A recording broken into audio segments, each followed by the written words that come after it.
This is the final part of 2F part 1.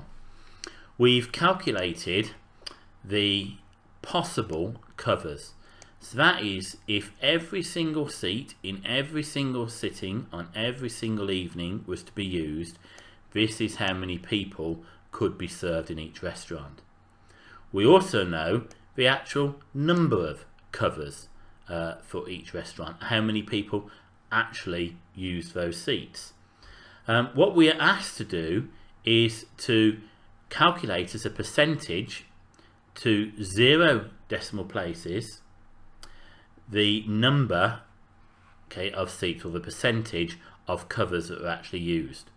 And it's going to be a simple case of dividing this by this and then rounding it up. So let's do it. Equals the actual covers divided by the potential covers. And we'll just stop at that point. Now we can see that this is showing as decimals. When we format it as a percentage, it's still decimals, but it's showing as a percentage. Now that is not rounded up. The question says it must be rounded up to 0 decimal places. All that has done has hidden the decimal places.